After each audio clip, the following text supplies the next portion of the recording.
Ang araw ay sumilay sa bintana ng malawak at modernong bahay sa isang mataas na subdivision sa Makati, Manila.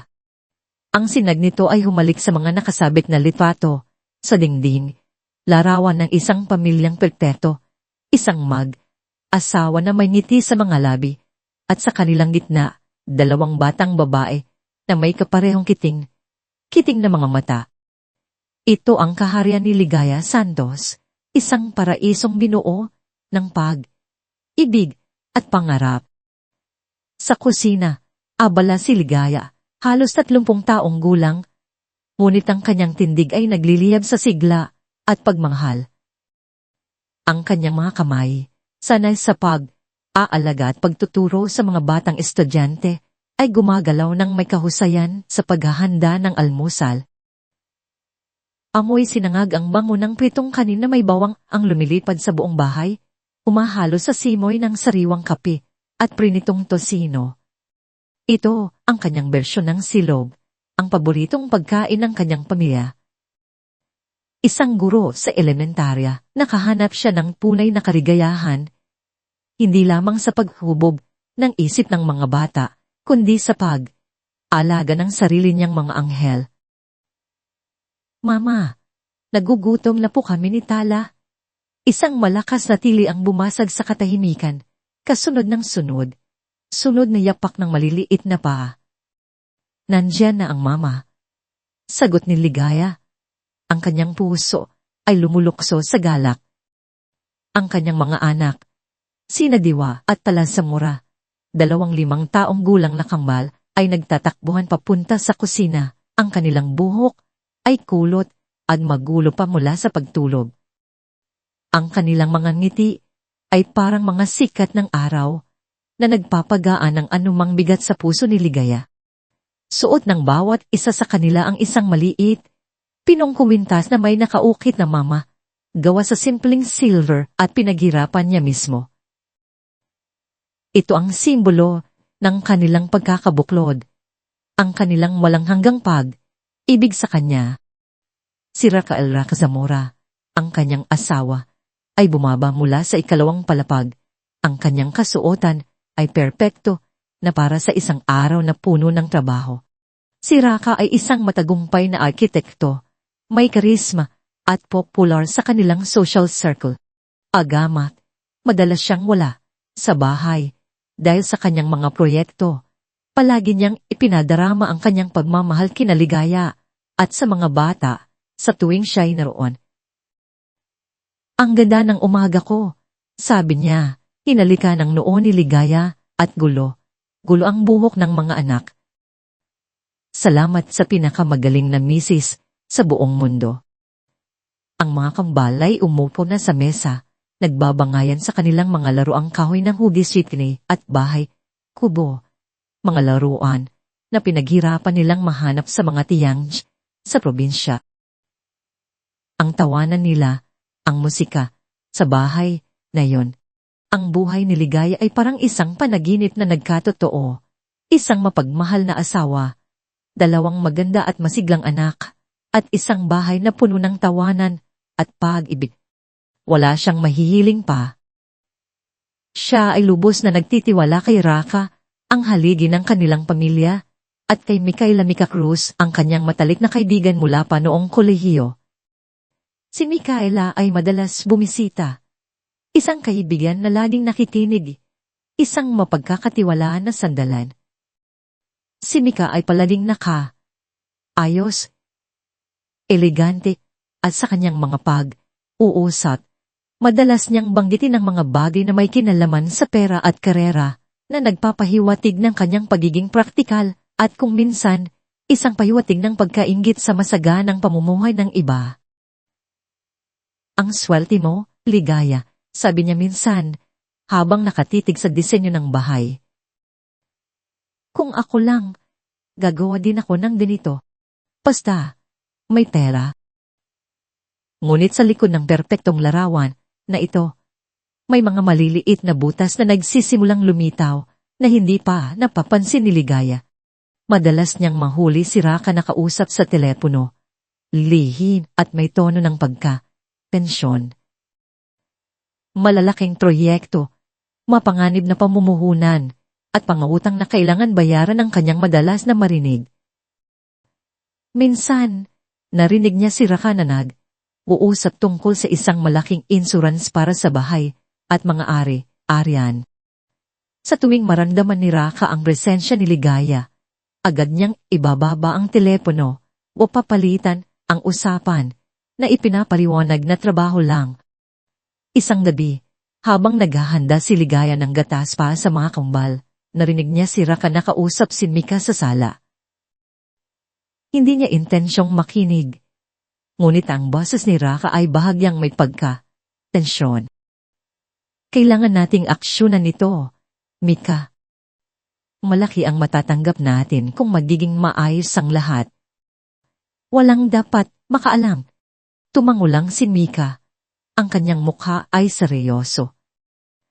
Napansin ni Ligaya ang kakaibang kislap sa mga mata ng kanyang kaibigan, isang bagay na hindi niya maunawaan. Ngunit dahil sa pagtitiwala niya sa kanila, ibinasura niya ang mga pagdududa. Ang mga pahiwatig na ito ay maliliit na tudok lamang sa malawak na kanvas ng kanilang kaligayahan, hindi sapat upang mabura ang kulay ng pagmamahal. Tumating ang gabing iyon nang walang babala. Isang gabing madilim, binubugbog ng malakas na ulan at kulog ang buong Manila. Ang lahat ay mahimbing na natutulog, lulubog sa yakap ng kanilang mga pangarap.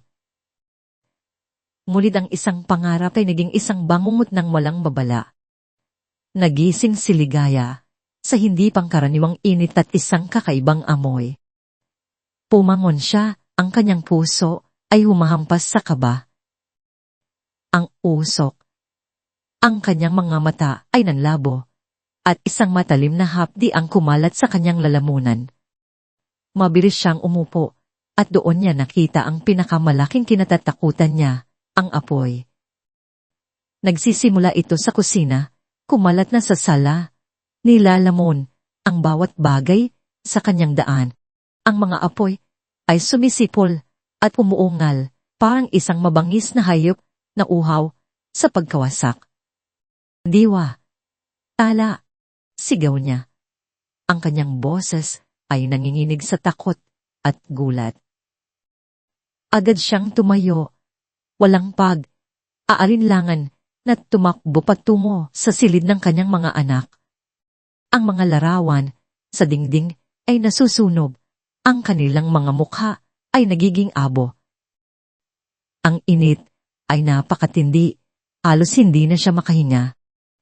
Ang usok ay maitim at makapal, bumubulag sa kanya. Pilit niyang binuksan ang pintuan ng silid ng mga kambal. Ngunit ang init ay parang isang pader na humaharang sa kanya. Ang mga siga ay sumasayaw sa paligid ng pintuan, nilalamon ang kahoy. Narinig niya ang mahihinang ubo at iyak ng kanyang mga anak sa loob. Diwa! Tala! Mamas Here! Og-on! Sigaw niya. Sinubukan pa ring pasukin ang silid. Hindi iniinda ang hapdi ng init sa kanyang balat. Ang kanyang kamay ay napaso sa doorknob. Biglang lumitaw si Raka.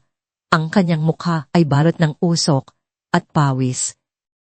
Mukha siyang sinubukan niyang apulahin ang apoy sa sala, ngunit walang silbi. Ligaya! Hindi na natin sila kayang iligtas, tara na! Sigaw niya, ang kanyang boses ay desperado. Hinawakan niya ang braso ni Ligaya at pilit siyang kinalagkad palabas, habang si Ligaya ay patuloy na nagpupumiglas ang kanyang puso ay nagdurugo. Itawan mo ko, kaka, nasa loob ang mga anak ko, hindi ko sila iiwan, ngunit si Raka ay mas malakas. Inilabas niya si Ligaya sa kanilang nasusunog na bahay. Sa labas, sa ilalim ng malakas na ulan, na tila umiyak din kasama niya, nasaksihan ni Ligaya ang unting pagkawasak ng kanilang paraiso. Ang mga siga ay lumaki, ang mga pader ay gumuho. Ang mga sigaw niya ay humalo, sa tunog ng malakas na kulog at rumaragas ang apoy. Ang kanyang mga anak ay nasa loob. Wala siyang nagawa kundi ang umiyak. Ang kanyang mga tuhod ay nanghina. Ang kanyang katawan ay nanginginig sa takot at pagkabigo. Tumating ang mga bongbero. Ang kanilang mga sirena ay sumasabay sa iyak ni Ligaya. Ngunit huli na ang lahat. Wala nang natira, kundi abo at pusok. Si Diwa at Tala ay hindi na naligtas. Si Ligaya ay bumagsak sa isang matinding pagkabigla. Ang kanyang katawan ay bahagyang napaso, ngunit ang kanyang kaluluwa ay lubusang nawasat. Tila tumigil ang mundo para sa kanya. Nasa tabi niya si Raka, inaaliw siya. Ngunit sa isang saglit, sa gitna ng kanyang pagkalito at pagdadalamhati, napansin niya ang isang pahiwatig ng lamig o pagka-detached sa mga mata ni Raka, isang bagay na hindi niya maipaliwanag. Ngunit mabilis na nawala sa agos ng kanyang matinding sakit. Si Manangsol, ang matandang katulong na nagtrabaho sa kanilang pamilya simula ng bata pa sila Diwa at Tala, ay nasa probinsya, sa Pangasinan, dumadalaw sa kanyang mga kamag, anak nang mangyari ang trahedya. Nang marinig niya ang balita, agad siyang bumalit, ang kanyang muka ay balot ng gulat at kalungkutan. Mahal niya ang mga kambal na parang sarili niyang mga apo, ngunit agad siyang nilapitan ni Raka na may tonong mahinahon, ngunit may awtoridad. Manang, kailangan mo munang lumayo kay Ligaya. Alam kong masakit ito, pero kailangan niya ng pahinga. Kami na ang bahala sa'yo. Huwag kang mag-alala. Ipinangako niya ang pinansyal na tulong. Kapalit ng isang distansya na sa huli ay naging paghihiwalay. Ilang linggo, matapos ang sunog, nanatili si Ligaya sa kanyang pagdadalamhati. Ang kanyang mga paso ay gumagaling, ngunit ang kanyang kaluluwa ay nanatiling walang laman. Sa gitna ng kanyang walang katapusang paghahanap ng anuman na makakapagpaalala sa kanyang mga anak, sinimulan niyang halukayin ang mga abo at durog na labi ng kanilang bahay. Ang bawat piraso ay nagdudulot ng kirot, ngunit patuloy siya, umaasang makakahanap ng kahit anong munting alaa. Sa isang sulok ng dating silid ng mga bata, malapit sa pintuan, napilit niyang binuksan sa gitna ng mga sunog na laruan at basag na kahoy, may isang bagay na kumislap. Kinuha niya ito, isang maliit, pinong kwintas na pilak. Hindi ito ang kwintas na may nakaukit na mama na suot ng kanyang mga anak. Ito ang kwintas na natatandaan niyang madalas suotin ni Mika. Ang kwintas na yon ay nakasiksik sa mga labi ng mga laruan ni Diwa at Tala sa isang lugar na hindi pangkaraniwan para sa isang bisita na mahulog ang kanyang gamit. Ang sakit ng pagkawala ay biglang napalitan ng isang kakaibang pagkalito at isang malamig na takot. Bakit nandoon ang kwintas ni Mika? Ano ang ginagawa niya sa silid ng kanyang mga anak? Simulang bigyan ni Ligaya ng pansin ang mga misteryosong tawag ni Raka. Tihim siyang nakikipag-usap sa isang sulok ng bahay. Ang kanyang boses ay bumababa sa tuwing lumalapit si Ligaya. Narinig niya ang mga salitang pera ng insurance, madaling ayusin, walang dapat makaalan, kasama ang ilang matalas na Tagalog na pagmumura na hindi pa niya narinig na sila sabi ni Raka. May kung anong kakaiba. Hindi niya na natiis. Isang araw, nang dumalaw si Mika, hinarap siya ni Ligaya. Mika, bakit nandoon ang kwintas mo sa silid ng mga bata noong gabing masunog ang bahay? Tanong niya, ang kanyang boses ay kalmado, ngunit may pahiwatig ng matinding pagdududa. Nagulat si Mika, ang kanyang mukha ay biglang namutla. Napansin ni Ligaya ang iwas ng tingin ni Mika. Ang kanyang mga kamay ay nanginginig. Ah, iyon ba? Sabi ni Mika, pilit nang ngumingiti. Oo, naalala ko na.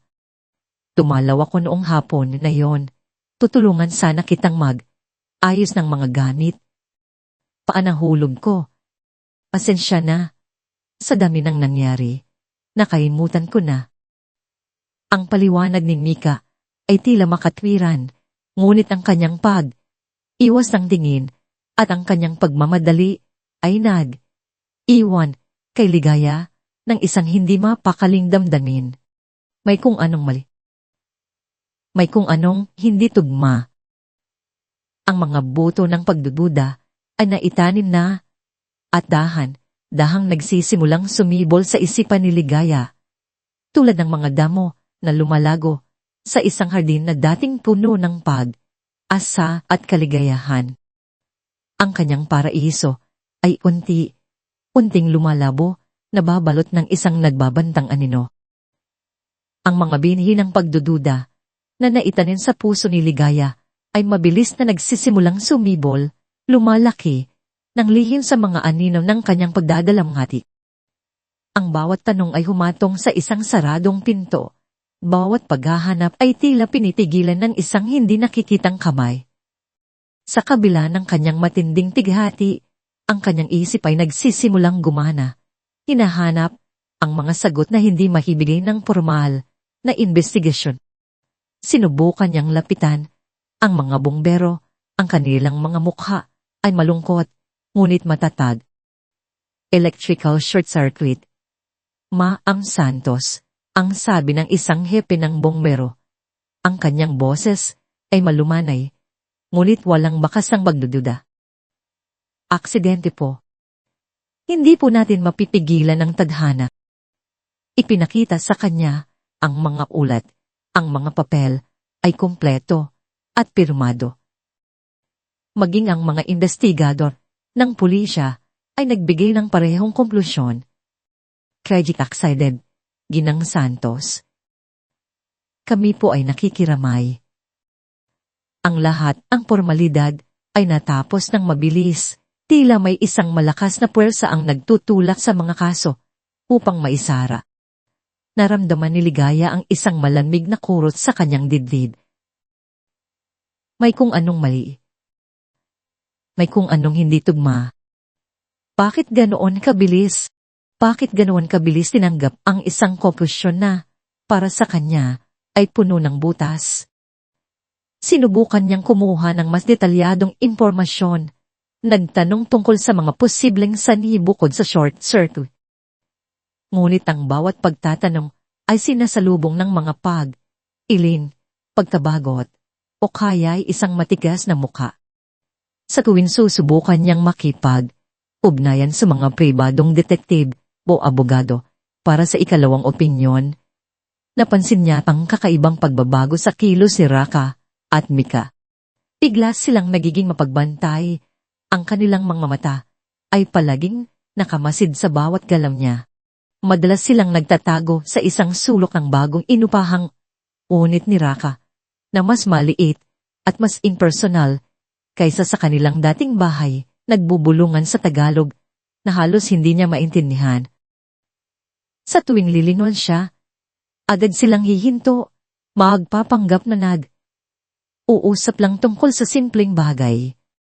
Ngunit ang tensyon sa kanilang pagitan, ang mga lihim na pagtingin, ay hindi nakatakas sa matalas na pandinig ng isang inang naghahanap ng katotohanan. Isang araw, matapos subukang tawagan ang isang abogado na kakilala ng kanyang kapatid, lumapit si Raka sa kanya, ang kanyang mukha ay may aalala. Ngunit ang kanyang mga mata ay may pahiwatig ng hindi niya maintindihan. Ligaya, mahal ko, sabi niya, ang kanyang tinig ay malumanay. Ngunit may isang hindi komportableng pakiramdam sa kanyang mga salita. Alam kong masakit ang nangyari. Napakabigat ng nawala sa atin. Ngunit sa tingin ko, kailangan mo ng tulong. Hindi ka pa rin move on. Ang paghahanap mo ng kung anong kasinungalingan ay lalo lang nagpapahirap sa iyo. Sinabi ni Raka na aalala siya sa kanyang mental health. Ulit niyang iginiit na baka may nakikita siya o may nararamdaman siya na hindi naman totoo. Tulot ng trauma at pighati. Kailangan mo ng pahinga. Kailangan mong tanggapin ang nangyari, Ligaya. Para makabangon ka. Dinadala niya si Ligaya sa isang doktor sa iisip na niya ikilala niya. Ang doktor, isang matandang lalaki na may malamig na tingin at mabilis na pagsusuri, ay agad na nagbigay ng reseta para sa mga pampakalma. Post-traumatic stress disorder with severe anxiety and possible delusional tendencies. Ang kanyang diagnosis na binigkas ng walang anumang emosyon. Ang mga gamot na yon ay mabilis na naging isang sumpa. Sa bawat paglunok, naramdaman ni Ligaya na lumulubog siya sa isang malalim na katagatan ng pagkalito. Ang kanyang isip na dati matalas at puno ng pagmamahal ay naging malabo, mabagal, at halos walang kakayahang mag-isip ng malinaw. Ang kanyang mga mata ay madalas na nakatitig sa kawalan. Ang kanyang mga kamay ay nanhihina. Naging madali siyang manipulahin. Isang anino ng kanyang dating sarili. Maging si Nika ay nakiisa sa pagmamaneho ng naratibo na siya ay nababaliw. Ligaya, kailangan mong tanggapin ang katotohanan, sabi niya, habang hawak ang kamay ni Ligaya. Hindi ka makakabangon kung patuloy kang maghahanap ng multo. Ang iisip mo pa'y naglalaro sa iyo. Ang bawat salita ay parang isang matalim na kutsilyo nang humihiwa sa kanyang natitirang tiwala sa sarili. Para ito sa ikabubuti mo, kaibigan. Para makabangon ka. Para makalimot ka. Hindi nagtagal, tuluyan nang naputol si Ligaya sa kanyang mundo. Kinuha ni Raka ang kanyang cellphone. Sinasabing para hindi ka na maabala ng mga taong hindi nakakaintindi. Kinokontrol niya ang lahat ng kanyang komunikasyon. Ang mga bisita ay pinipili lang niya. Ang mga kaibigan at kamag-anak na nagtatangkang dalawin siya ay madalas na pinipigilan ni Raka na sinasabing kailangan ni Ligaya ng tahimik na kapaligiran para sa kanyang pagpapagaling. Naging bilanggo siya sa loob ng 4 na pader ng kanilang bagong bahay. Isang modernong saula na walang mga rehas, ngunit sapat na upang ikulong ang kanyang kalayaan at isip. Samantala, si Manang Sol, matapos bumalik at masaksihan ang nakapanginilabot na pagbabago sa kanyang dating masigla at mapagmahal na amo, ay nagtangkang lumapit kay Ligaya. Ang kanyang mga mata ay puno ng pag-aalala at may kung anong bahagyang aalinlangan sa kanyang mga galaw. Ngunit bago pa man siya makalapit, hinarap siya ni Raka. Ang kanyang tono ay kalmado, ngunit ang lamig sa kanyang mga mata ay nagpatayo ng balahibo ni Manang Sol. Manang Sol, alam kong aalala ka kay Ligaya, sabi ni Raka. Ang kanyang boses ay parang yelo. Pero kailangan niyang magpagaling. Huwag kang gagawa ng ingay o anumang bagay na makakaapekto sa kanyang katinuan. Kung hindi, baka kung ano pa ang mangyari sa iyo at sa iyong pamilya sa probinsya. Naramdaman ni Manang Sol ang pagbigat ng kanyang dibdib. Pamilya niya sa Bicol, ang kanyang kapatid na may sakit, ang kanyang apo na umaasa sa kanya. Lahat sila ay nakasalalay sa maliit na tulong na ibinibigay ni Raka. Para sa ikabubuti mo at ng iyong pamilya, Manang, kailangan mong lumayo. Patuloy ni Raka habang inilalagay ang isang tumpok ng pera sa kanyang kamay. Ito ang iyong huling sahod at may bonus pa. Ito ay kapalit ng iyong paglilingkod at ng iyong pagiging tahimik. Pinanggit niya ang ilang mahirap na insidente sa nakaraan ng pamilya ni Manang Sol, mga bagay na alam lang ni Raka dahil sa kanyang access sa personal na impormasyon ng kanyang mga empleyado. Ang pagbabanta ay malinaw. Si Manang Sol, sa kabila ng kanyang pagmamahal kina Diwa at Tala at sa kanyang pagnanais na tulungan si Ligaya, ay napilitang sumuko sa takot.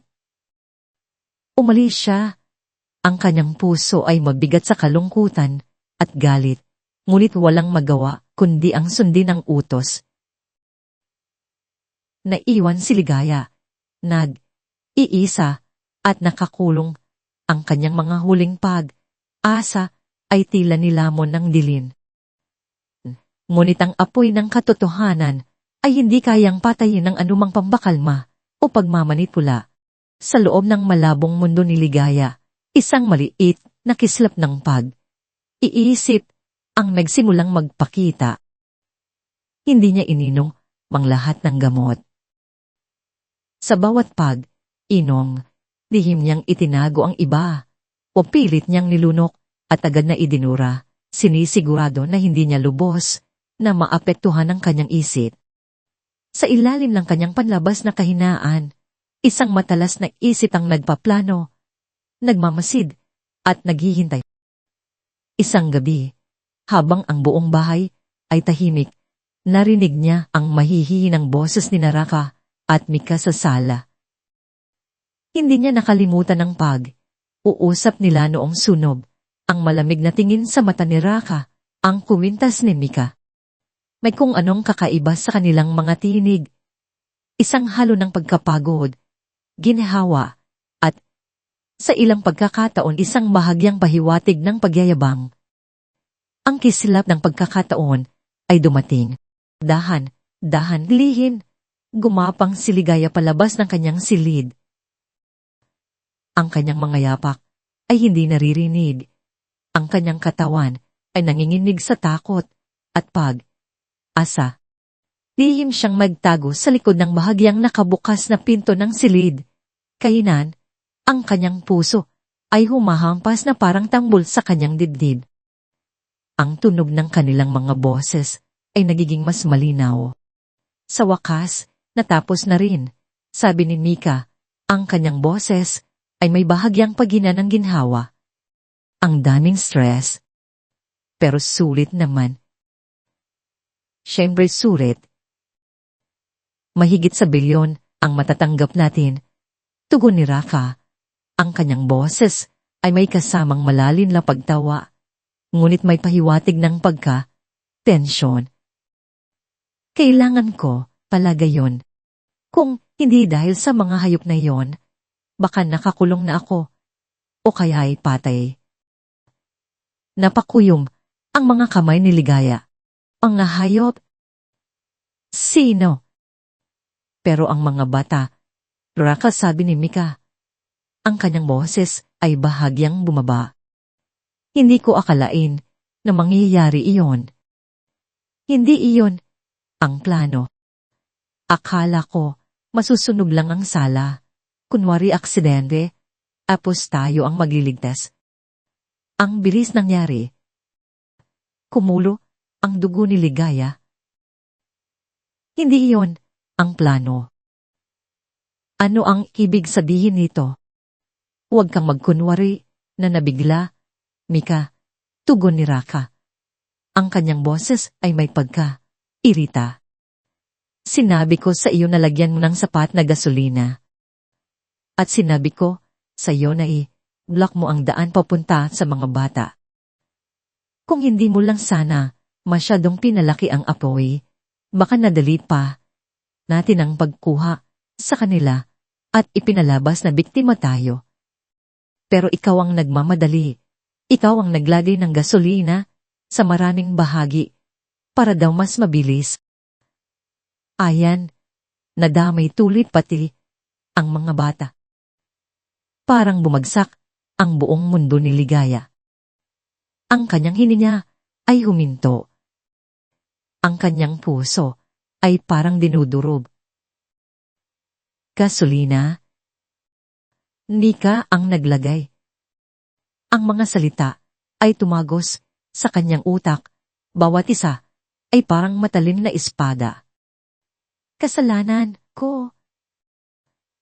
Ikaw ang may gusto nitong lahat. Paka, ganti ni Mika. Ang kanyang boses ay tumaas ng bahagla. Ikaw ang nalulunod sa utang. Ikaw ang binabantaan ng mga sindikato dahil sa iyong mga risky investment. Kailangan mo ng pera para bayaran ng mga maksayad 00 milyong utang mo. Ako lang ang sumunod sa mga ideya mo.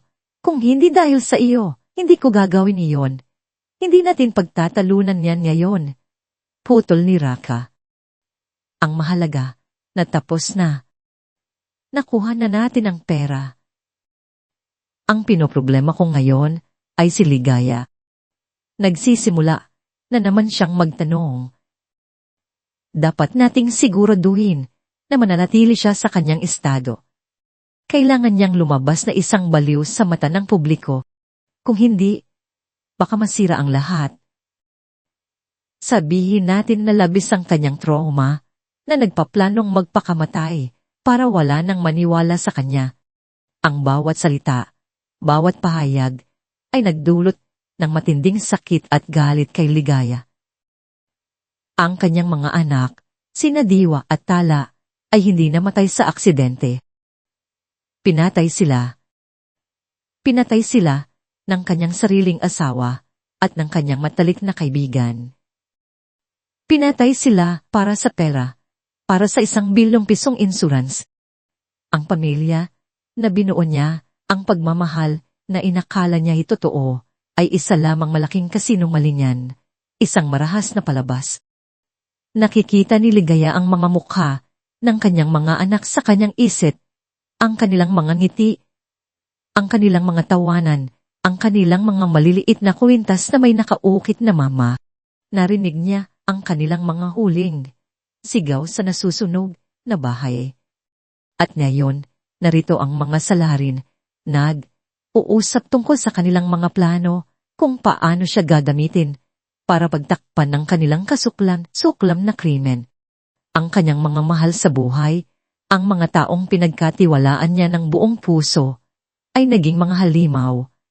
Walang awa, walang kaluluwa. Ang katotohanan ito ay tumama kay Ligaya na parang isang martilyo. Dinudurog ang bawat bahagi ng kanyang pagkatao. Hindi lamang niya nawala ang kanyang mga anak, kundi siya ay pinagtaksilan ng pinakamalapit sa kanya sa pinakamalupit na paraan. Ang kanyang mundo ay gumuho at sa abo nito, nakita niya ang malalim na hukay ng kasamaan. Ang pinakamasakit sa lahat ay ang kanyang pagkaunawa. Kung nagawa nilang patayin ang kanyang mga anak para sa pera, hindi sila magdadalawang isip na patayin din siya para itago ang kanilang lihin. Ang kanyang buhay ay nasa panganib. Kailangan niyang kumilos. Sa kabila ng matinding sakit at galit na halos bumali sa kanyang isip, isang bagong determinasyon ang umusbong sa puso ni Ligaya. Hindi na siya ang Ligaya na madaling manipulahin ang mga pampakalma. Nagpanggap siyang patuloy na nasa ilalim ng epekto ng gamot. Ang kanyang mga mata ay nananatiling malabo, ang kanyang mga galaw ay mabagal. Ngunit sa loob, ang kanyang isip ay gumagana ng mabilis, nagpaplano ng kanyang pagtakas. Ang bawat sandali, ang kanilang pagkalibang, ay isang pagkakataon. Nagsimula siyang maghanap ng paraan. Inalaan niya ang isang lumang cellphone na itinago niya sa ilalim ng kanyang mga lumang gamit sa isang aparador na hindi kailanman binubuksan ni Raka. Sa isang pagkakataon, habang nasa labas si Raka at si Mika naman ay abala sa usap sa telepono, lihim niyang kinapa ang aparador. Naroon nga ang cellphone, luma na at may kalawang, ngunit may laman pa rin ang baterya. Hindi siya aksayan ng oras. Agad niyang binuksan at hinanap ang numero ng kanyang malayo na kamag, anak sa Visayas, isang pinsan na minsan niyang pinagkakatiwalaan na nakatira sa isang tahimik na malayo sa mga mata ni Raka. Dali siyang nagpadala ng isang text message. Sos, nasa panganib.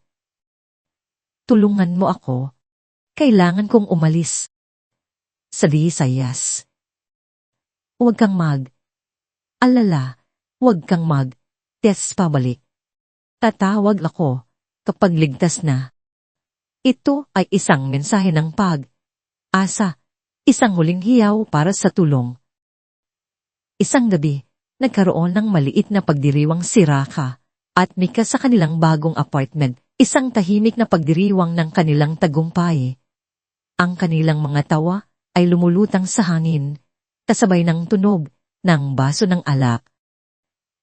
O kaya naman, lumabas si Raka para makipagkita sa grupo ng sindikato na nanganganib sa kanya.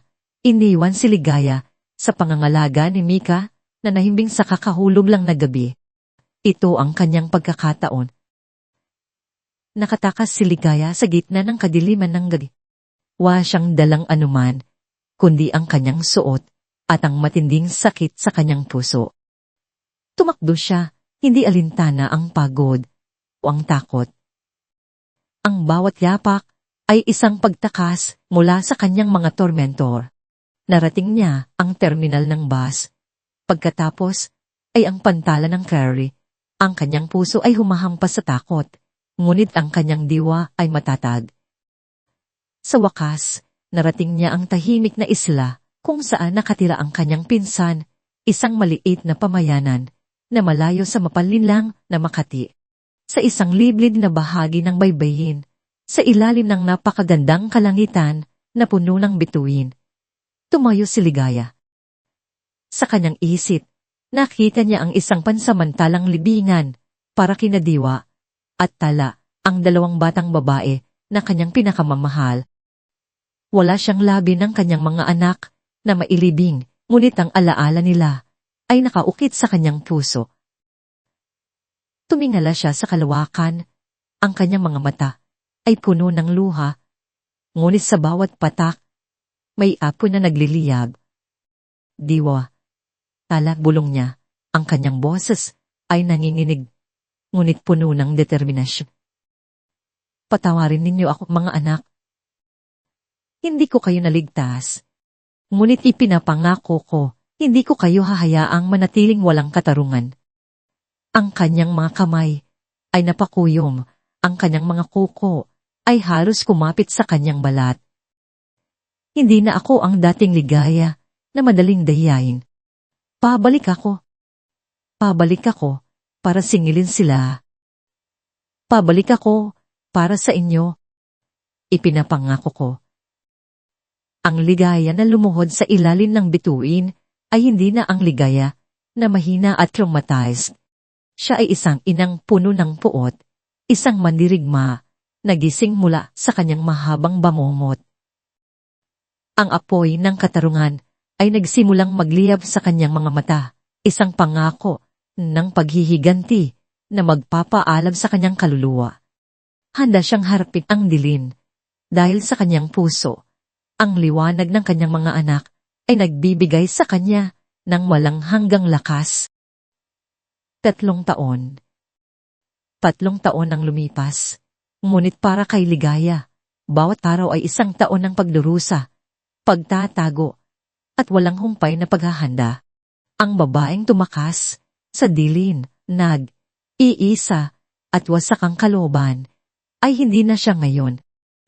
Ang Ligaya na umakyat ng bus, gabi, ay umiiyak sa kanyang unan sa bahay ng kanyang pinsan sa liblib na isla, ay isang alaala na lamang.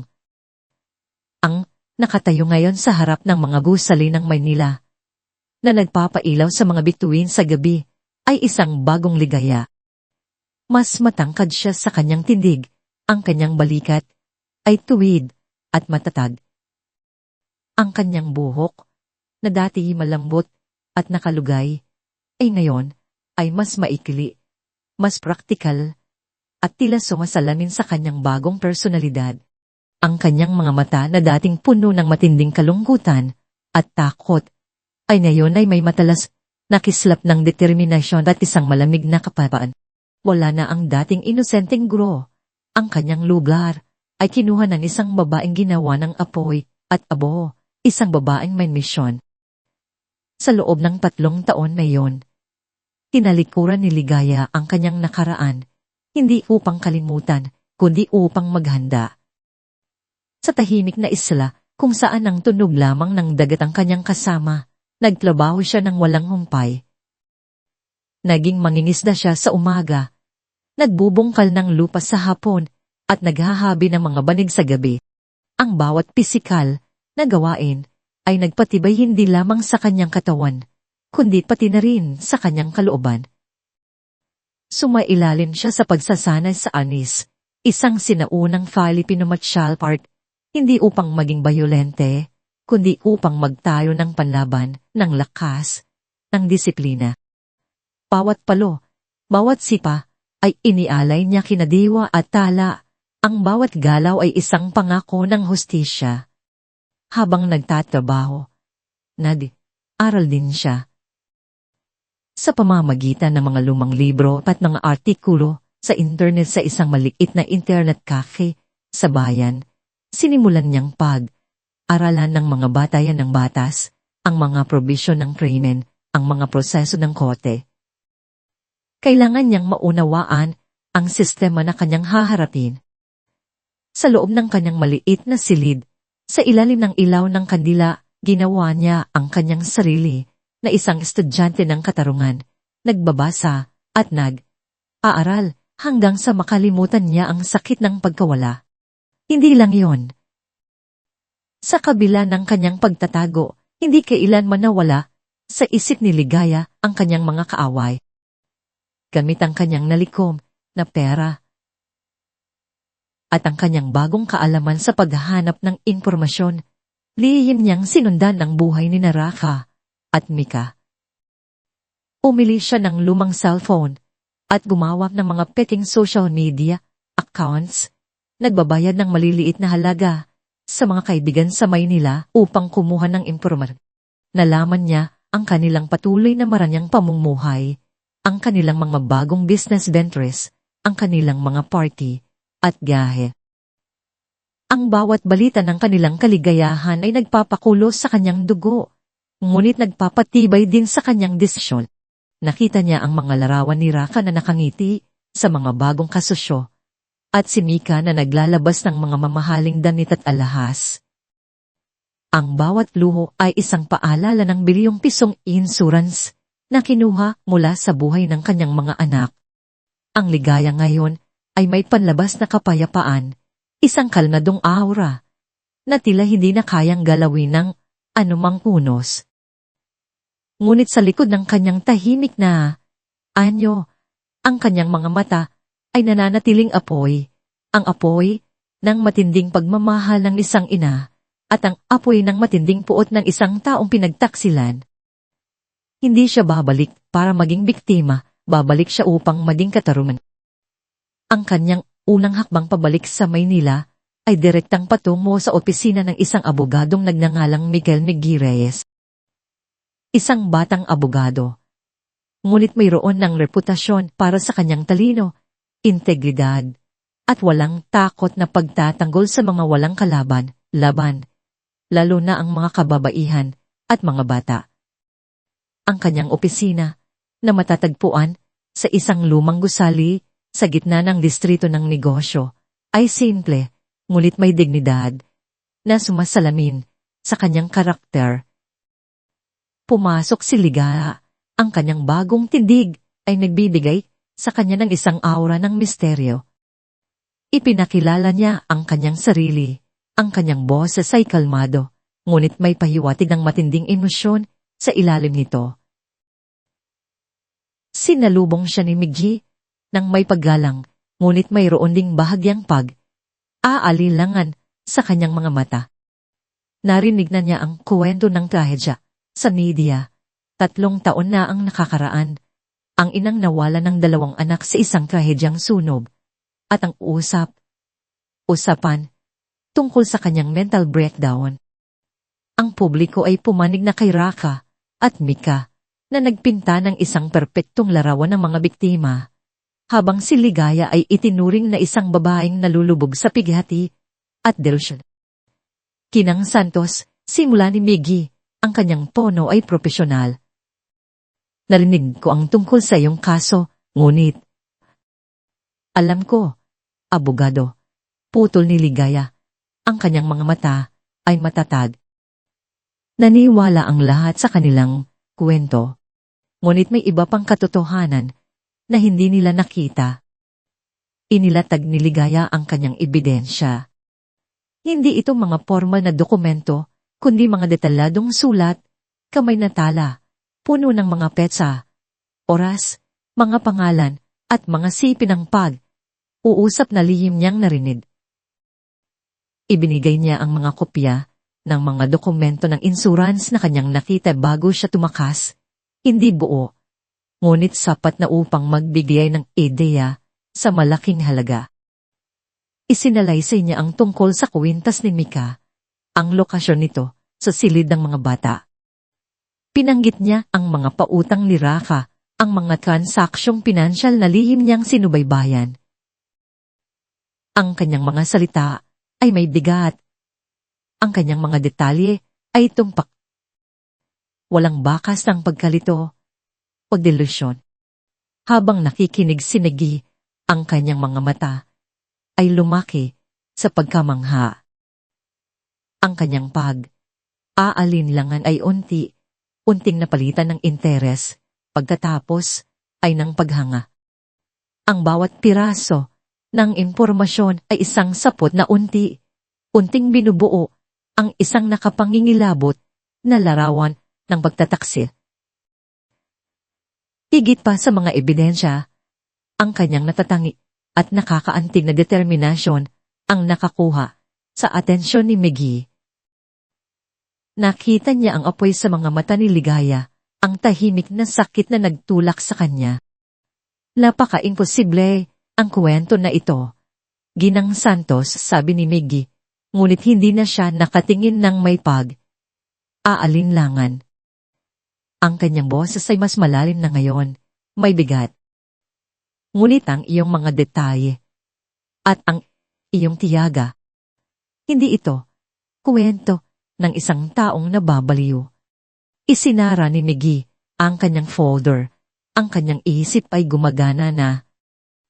Inang Santos, malaki ang laban na ito.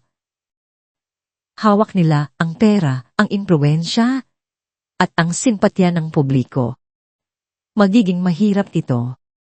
Ngunit isang ngiti ang sumilay sa mga labi ni Ligaya, isang ngiting hindi masaya, ngunit puno ng matinding pagtitiwala.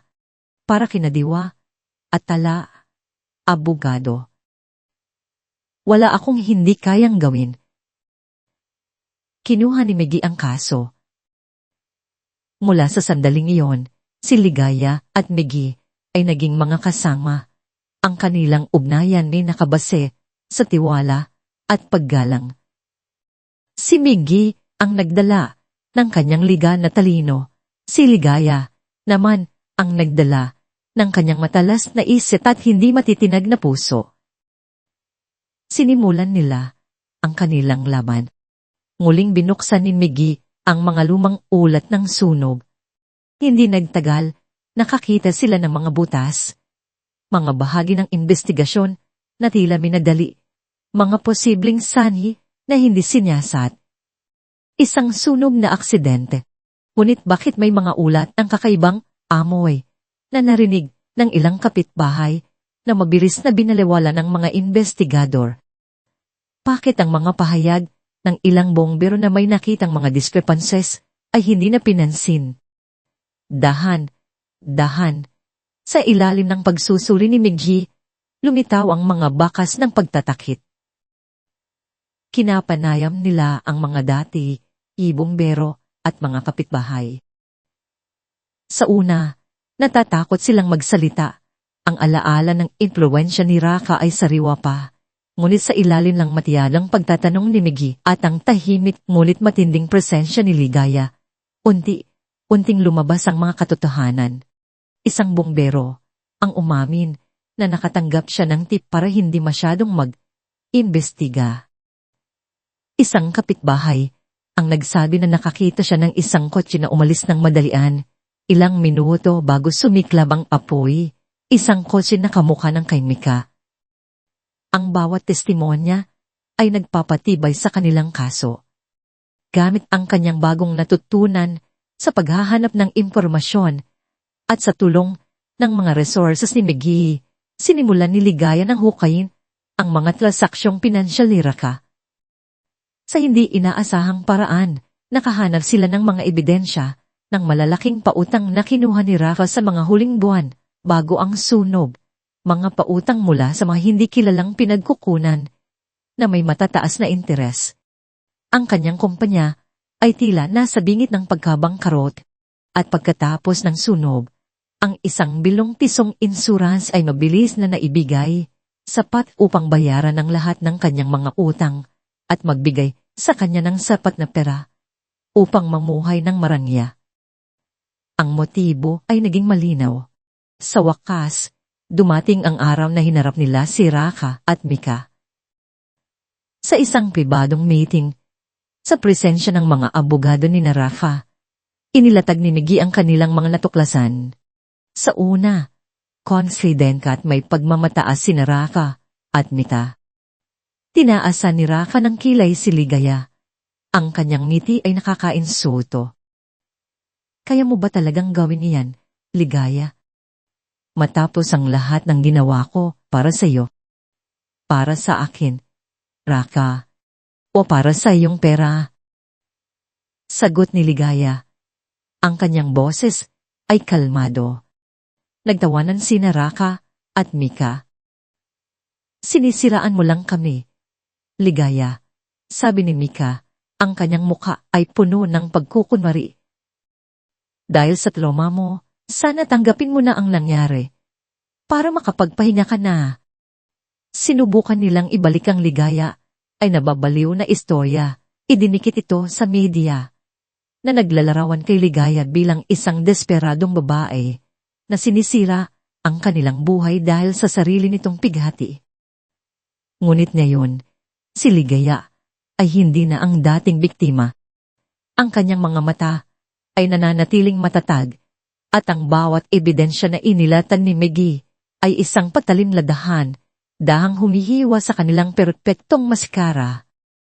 Alam ni Miggy na kailangan nilang lumaban, hindi lamang sa korte, kundi pati na rin sa mata ng publiko. Kailangan mong lumabas sa publiko, Inang Santos. Sabi ni Miggy, ikwento mo ang iyong istorya. Ang mga tao ay dapat makarinig mula sa iyo. Aalangan si Ligaya. Ang pagharap sa publiko ay nangangahulugan ng muling pagbubukas ng kanyang mga sugat, ang pagharap sa matalim na panghuhusga ng iba.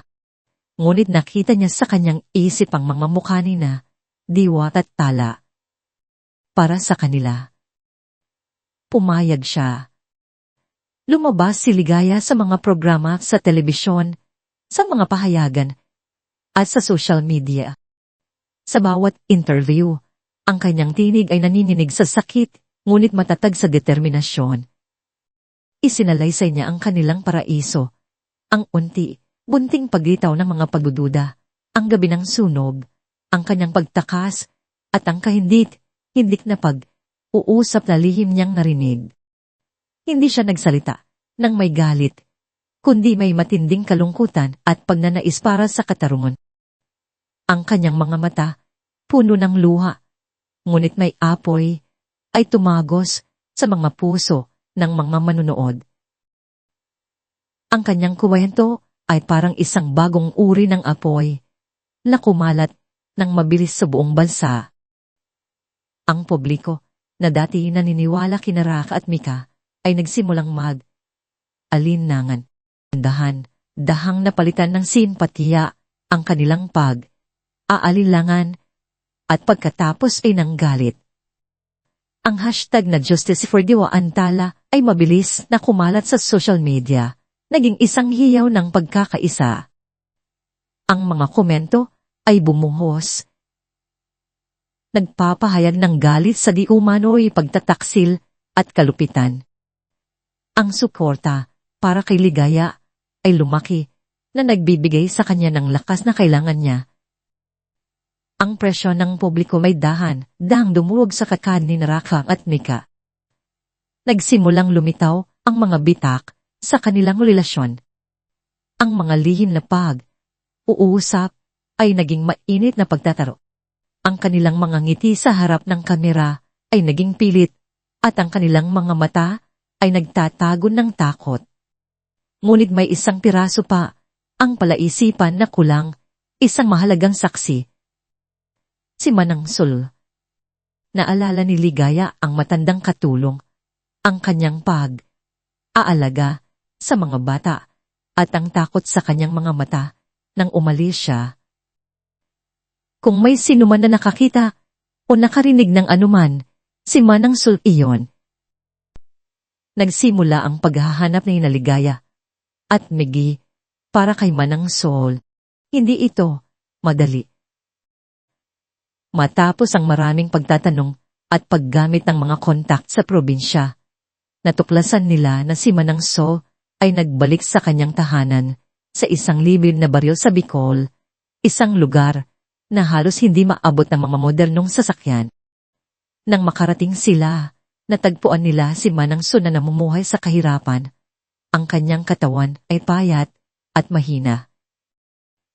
Ang kanyang mga mata ay malalim at malungkot at may bahid ng sakit. Nagulat si Ligaya nang malaman na si Manang Sol ay may cancer at nasa huling yugto na. Namumuhay si Manang Sol sa pag-iisa, dinudurog ng takot at ng konsensya na naniniwalang ng pagkamatay ng mga bata ay dahil sa kanyang pagiging tahimik. Manang Sol, sabi ni Ligaya, ang kanyang boses ay nanginginig nang makita niya ang kanyang dating katulong, na ngayon ay halos hindi na niya makilala. Sa una, natakot si Manang Sol. Wag, ginang Ligaya. Bulong niya, ang kanyang tinig ay halos hindi marinig. Pabalikan tayo ni Sir Raka. Pakasaktan niya ang aking pamilya. Siya ang nagbibigay ng panggastos para sa aking kapatid. Ang takot sa paghihiganti ni Raka ay mas matindi pa rin kaysa sa kanyang konsensya. Ngunit hindi sumuko si Ligaya. Lumapit siya kay Manang Sol, hindi bilang isang naghahabol ng katarungan, kundi bilang isang nagmamakaawang ina. Inilabas niya ang lahat ng sakit sa kanyang puso, ang kanyang pag-aalala para kay Diwa at Tala. Manang, hindi sila namatay sa aksidente. Pinatay sila. Pinatay sila para sa pera. Ang mga bata ay walang laban. Kailangan nila ng hustisya, Manang. Kailangan ng katotohanan. Tinawag niya ang mga pangalan ng mga bata, ang kanilang mga tawanan, ang kanilang mga maliliit na kwintas. Ikinuwento niya ang gabi, ang pagtakas, ang kanyang paghahanap ng katotohanan sa loob ng 3 taon. Hindi ko hihilingin na gawin mo ito para sa akin. Manang, gawin mo ito para kina Diwa at Tala. Para sa kanilang kapayapaan. Para sa iyong kapayapaan bago ka umalis.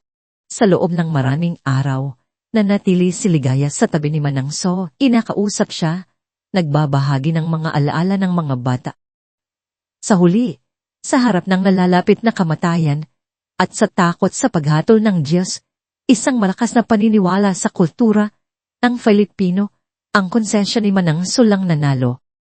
Ang kanyang mga luha ay bumuhos, at ang kanyang matandang kamay ay umabot upang hawakan ang kamay ni Ligaya.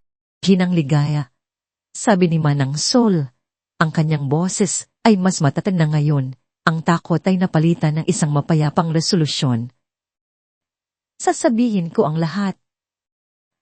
Ang lahat ng alam ko. Para kina Diwa at Tala. At para sa kapatawaran. Isang bagong pag-asa ang sumilay sa puso ni Ligaya. Ang pinakamahalagang saksi ay handa ng magsalita. Ang laban para sa katarungan ay malapit nang matapos. Ang araw na iyon ay sumikat ng may ibang bigat. Isang pahiwatig ng pagtatapos at simula. Sa labas ng bulwagan ng Katarungan ng Maynila, ang mga kamera ay kumikislap ng walang humpay. Ang mga reporter ay nagkakagulo, naghahanap ng huling scoop. Sa loob, ang silid ng korte ay puno. Ang bawat upuan ay may nakaupo.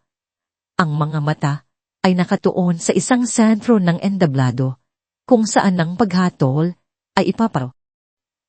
Ang hangin ay mabigat sa tensyon, halong pag-asa at takot. Ang bawat tibok ng puso ay tila naririnig sa gitna ng nagbabadyang katahimikan. Pumasok si Ligaya, ang kanyang tindig ay matatag. Ngunit ang kanyang puso ay patuloy pa rin dinudurog ng alaala ng dalawang munting ngiti. Suot niya ang isang simpleng puting danit, isang simbolo ng kadalisayan sa gitna ng madilim na katotohanan. Si Miggy Reyes ay nasa tabi niya, ang kanyang mga mata ay nakatuon, ang kanyang mukha ay seryoso. Ang kanilang pagpasok ay may dignidad, at ang mga bulungan ay humina, na nagbigay daan sa isang daing ng paghanga. Sa kabilang banda, pumasok sina Rafael Zamora at Micaela Cruz na tila naglalakad sa isang red carpet, kasama ang kanilang matataas at mamahaling abogado. Suot ni Rafa ang isang mamahaling suit, ang kanyang mukha ay may pilit ng ngiti na hindi umabot sa kanyang mga mata. Si Micaela naman ay balot ng maiki. Pilit na pinapaganda ang kanyang sarili, ngunit ang kanyang mga kamay ay bahagyang nanginginig. Ang kanilang kumpiyansa ay isang manipis na maskara na unting sisirain ng katotohan. Ang kanilang mga abogado ay sumusubok na ipakita ang isang malinis na imahe, ngunit sa likod ng kanilang mga formal na kasuotan ay may bahagyang pagkabahala. Nagsimula ang pagdilitis. Sinimula ni Miggy ang kanyang presentasyon, ang kanyang boses ay malinaw at may bigat.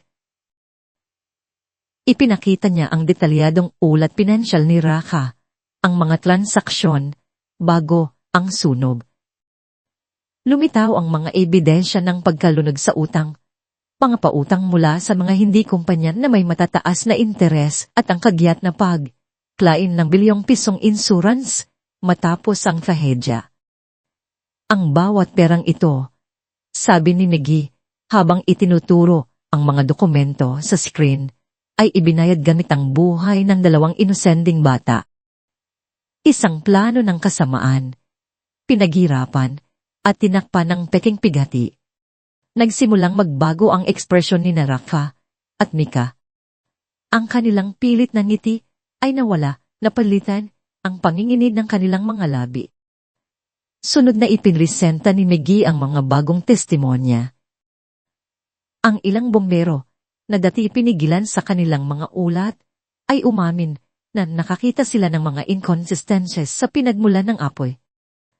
Isang kapitbahay ang detalyadong nagkwento tungkol sa isang matamis, ngunit kakaibang amoy ng gasolina, bago sumiklab ang apoy at ang pagmamadali ng isang sasakyan na kamukha ng kay Mika. Isang dating opisyal ng pulisya na matagal nang nagretiro ay umamin na nakatanggap siya ng paalala mula sa isang influential na tao nang huwag masyadong maghimasok sa kaso. Ang bawat pahayag ay parang isang patalinladahan dahang humihiwa sa piting katkade ng mga akusado. At higit sa lahat, sabi ni Miggy, ang kanyang boses ay mas matindi, mayroon tayong detalyadong pagsusuri sa pinangyarihan ng sunog. Ang mga pattern ng pagkasunog, ang mga labi ng mga kemikal na akseleran na hindi nakita sa unang investigasyon, lahat ay nagtuturo sa isang konklusyon, hindi ito aksidente. Ito ay isang sinadyang ason. Ipinakita niya ang mga larawan, ang mga mapa ng pagkalat ng apoy na nagpapakita ng ilang pinagmulan, hindi lamang isang electrical short circuit, isang gas, ang pumuno sa silid. Nagsimulang magkatinginan sina Rafa at Mika. Ang kanilang mga bulungan ay nagiging mas madalas. Ang kanilang mga mata ay nagtatago ng galit at takot. Ang mga abogado nila ay sumusubok na mag-object, ngunit walang silbi. Ang bigat ng ebidensya ay napakabigat. Naramdaman ni Ligaya ang unting pagbangon ng kanyang kalooban. Hindi ito paghihiganti, kundi hustisya. Ngunit ang rurok ng paglilitis ay dumating nang tawagin si Manang Sol. Ang lahat ng mata ay nakatuon sa pintuan habang pumasok si Manang Sol, nakaupo sa isang wheelchair. Ang kanyang mukha ay maputla at payat, ngunit ang kanyang mga mata ay may matatag na kisila. Sinamahan siya ng isang nurse at ni Miggy na dahang inalalayan siya papunta sa witness stand. Ang katahimikan sa loob ng korte ay napakabigat. Tanging ang tunog ng gulong ng wheelchair ang maririnig. Ang bawat isa ay tila nakalimutan ang paghinga. Nagsimula ang pagtatanong. Ang boses ni Manang Sol ay mahina, ngunit ang bawat salita ay may bigat ng katotohanan. Manang Sol, simula ni Miggy, maaari po bang sabihin ninyo sa korte kung ano ang nalalaman ninyo tungkol sa gabi ng sunog at sa mga nangyari bago iyon? Huminga ng malalim si Manang Sol, ang kanyang mga kamay ay nanginginig, ngunit pinilit niyang panatilihing matatag. Noong 1 linggo bago mangyari ang sunog, bigla po akong inutusan ni Sir Paka na umuwi sa probinsya. Simulan niya. Sabi niya, may importanteng sakit daw ang aking kapatid at kailangan kong bumalik agad. Nagtataka po ako. Kasi hindi naman ganoon kagabi ang sakit ng kapatid ko noong huli akong nakabalita. Object ang abogado ni Raka, ngunit binaliwala ito ng hukom. Nagpatuloy si Manang Sol. Narinig ko po si Sir Raka nakausap si Maang Mika. Minsan, sa sala, bago po ako umalis. Sinabi niya, kailangan nating ayusin ito. Mika, malaki ang makukuha natin sa insurance. Kailangan lang nating maging maingat. Narinig ko rin po na sinabi ni Maang Mika. Sige, Raka. Pero dapat walang masaktan. Nagtaka po ako, kasi hindi ko maintindihan. Pero nang utusan niya akong umuwi, dun ko po napagtanto na may balak po sila. Pumaling ang mga mata ni Raka at Mika kay Manang Sol, puno ng galit at pagkabil. At pagkatapos po ng sunog, patuloy ni Manang Sol, ang kanyang boses ay mas nanginginig na yon, bumalik po ako agad. Naawa po ako kay Ligaya, pero hinarap po ako ni Sir Raka. Sinabi niya, Manang, kailangan mong manahimik. Ang iyong pamilya sa Bicol, ang iyong kapatid na may sakit. Ang iyong apo, aalagaan ko sila. Bibigyan ko sila ng pera habang buhay. Pero kung magsasalita ka, siguraduhin mong hindi mo na makikita ang mga mahal mo sa buhay. Walang makakatulong sa iyo. Pinanggit pa nga po niya ang mga problema namin noon sa lupa na alam niya. Natakot po ako. Kaya po nanahimik ako sa loob ng 3 taon. Pero hindi ko po makakalimutan ang mga bata. Naging parang mga apo ko po sila. Ang kanyang mga luha ay bumungos. At noong gabi po ng sunog, sabi ni Manang Sol, ang kanyang mga mata ay tumitig kina Raka at Mika. Nakita ko po si Maang Mika. Nagtatago po siya sa kabilang kalye. Malapit sa kanto. Nakita ko po siyang lumabas mula sa gate ng bahay ninyo. Mabilis na pumasok sa kanyang sasakyan. Ang putla po niya. At naamoy ko po ang amoy ng gasolina na kumakalat sa hangin. Ilang minuto lang po pagkaalis niya, bigla na lang pong sumiklab ang apoy. Isang matinding katahimikan ang bumaba sa silid ng kote. Ang mga mukha ni Raka at Mika ay naging puti, ang kanilang mga mata ay lumaki sa takot Ang mga bulungan ay nagsimulang lumitaw mula sa mga manonood. Ang mga salitang kasuklam, suklam, ay maririnig. Naramdaman ni Ligaya ang isang bigat na dahang umaalis sa kanyang dibdib. Nagsasalita na ang katotohanan. Sinubukan ng abogado ni Nataka at Mika na i-cross-examine si Manang Sol na sinubukang siraan ang kanyang kredibilidad, ngunit ang matanda ay nanatiling matatag. Ang kanyang mga salita ay simpleng, direkta, at puno ng taimtim na katotohanan na hindi kayang baluktutin. Nang bumalik si Miggy sa kanyang huling pagtatanong, tumayo si Micaela Cruz, ang kanyang mukha ay balot ng pawis, ang kanyang buhok ay gulo.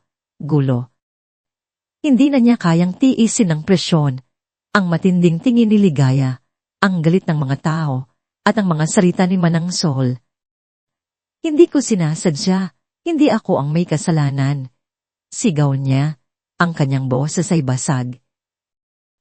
Sira ka ang nagplano ng lahat.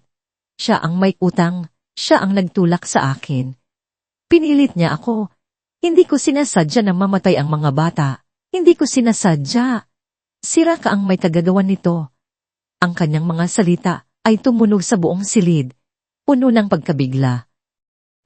Ipinagkanulo niya si Raka.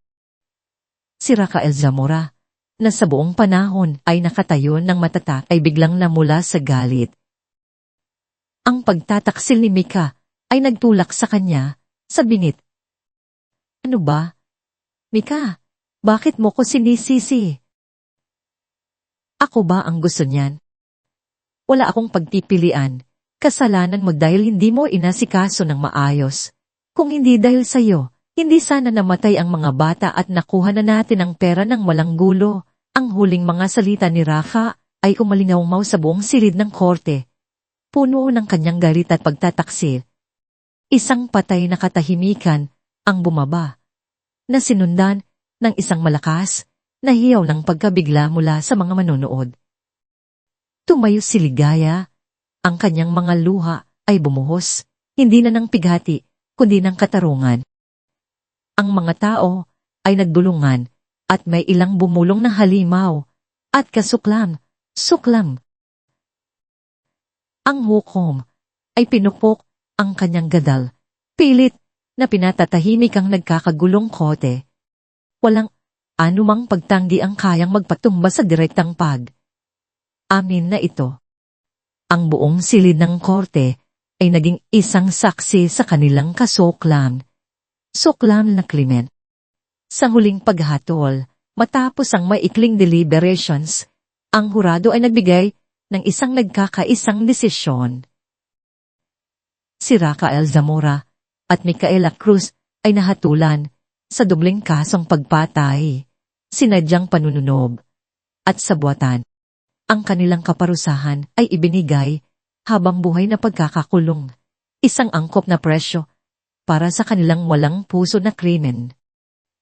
Sa sandaling iyon, naramdaman ni Ligaya ang isang hindi maipaliwanag na ginhawa. Hindi nito ibabalik sina Diwa at Tala, ngunit sa wakas, nagkaroon sila ng katarungan. Ang kanyang mga luha ay patuloy na bumuhos, ngunit sa pagkakataong ito, hindi ito luha ng pighati, kundi luha ng paglaya at kapayapaan. Ilang linggo matapos sa ang paglilitis, pumanaw si Manang Sol. Ang kanyang huling hininga ay puno ng kapayapaan dahil nagawa na niya ang tama. Pinamahalaan ni Ligaya ang kanyang libing. Sinisigurado na ang kanyang huling pahinga ay puno ng paggalang at pasasalamat. Si Manang Sol ay nagbigay ng katarungan at sa proseso, natagpuan ang kanyang sariling kapayapaan. Si Ligaya Santos, na dati biktima, ay naging simbolo ng lakas, katatagan, at walang hanggang pag-ibig ng isang ina. Nagpakita siya na ang katarungan, kahit na matagal, ay darating sa uli. Isang araw, bumisita si Ligaya sa libingan ni Diwa at Tala. Inilagay niya ang mga sariwang sampagkita ang pambansang bulaklak ng Pilipinas sa kanilang mga lapida. Diwa, ala, bulong niya, ang kanyang boses ay malumanay, ngunit puno ng pagmamahal. Nakuha na natin ang hustisya. Malaya na kayo. Mga anak ko, magpahinga na kayo ng payapa. Sa pagkakataong ito, ang kanyang mga luha ay hindi na ng desperasyon, kundi ng paglaya at kapayapaan. Sa tulong at suporta ni Miggy Reyes, nagsimula si ligayan ng isang bagong buhay. Itinatag niya ang isang non-profit organization na pinangalan ng Diwa at Pala Foundation, na nakatuon sa pagtulong sa mga biktima ng karahasan at kawalan ng katarungan, lalo na sa mga kababaihan at mga bata. Isinuko niya ang kanyang sarili sa pagbibigay ng boses sa mga walang tinig, upang walang sinuman ang maranasan ng sakit na kanyang pinagdaanan. Isang bagong pag-asa, isang bagong umaga, ang nagsimula para kay Ligaya. Natagpuan niya ang kahulugan sa kanyang buhay, dala ang walang hanggang pagmamahal sa kanyang mga anak, bilang isang parola ng lakas at katatagan para sa lahat. Ang kanilang mga ngiti ay mananatili sa kanyang puso, isang paalala na ang tunay na pag-ibig ay hindi kayang patayin ng anumang kasamaan.